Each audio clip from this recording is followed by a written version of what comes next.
Та сайн байцгаана уу? Арьс арчилгааны бүтээгдэхүүн авахдаа анхаарах зүйлсийн талаарх мэдээллийг хүргэе. Үүнд нэгдүгээрт нь хэн нэгэн тохирсон зүйл танд тохирохгүй байж магадгүй юм.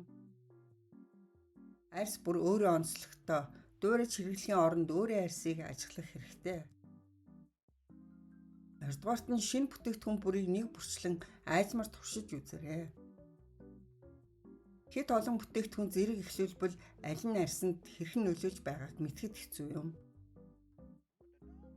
Арьс арчилгааны бүтээгдэхүүн олон байхтай биш, харин нэг бүтээгдэхүүнийг тууштай хэрэглэх явдал чухал юм шүү. Гуравдугаарт нь тренд болон загварлаг бүтээгдэхүүнийг дагаж биш, найрлагаар нь сонгоорой.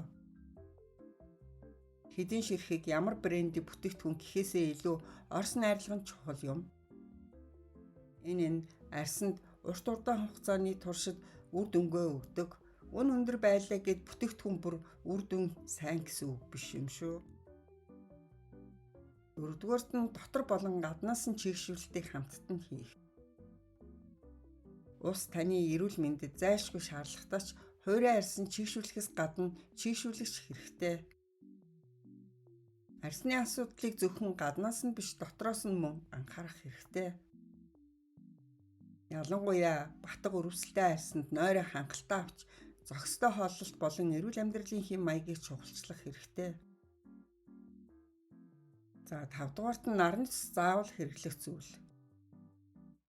Ямар ч арьс арчилгааны бүтээгдэхүүн нарны хор хөнөөллийг арилгаж чадахгүй. 6 дугаарт нь төгс арьс гэж байхгүй. Арьсаа эрүүл байлгахад гол анхаарлаа чиглүүл. Фильтр шиг арьс бодит амьдралд ховор шүү. 7 дугаарт нь батганд гар хүрэх тусам сэвх сорив үүсэх магадлал нэмэгддэг. Иймээс твч арьсаа арчил зөв арчилгаа хийж байгаа цагт арьс өөрөө идэгдэг. Арьсны асуудлыг хурдан арилгах гээд хит гуйжуулах, олон бүтээгдэхүүн давхарлах нь арьсан сөрөг нөлөөтэй. 8 дугаарт нь арьс арчилгаа бол ид шид биш юм. Заримдаа гоо сайхны эмчилгээ нь аялын нэг хэсэг болдог. Цэвэрлэгээ, лазер, гуйжуулалт, аппарат гэх мэт тусламж хэрэгтэй ч байж болно. За 9-дүгээрт нь тоон биш тогтмол хэрэглэн чухал.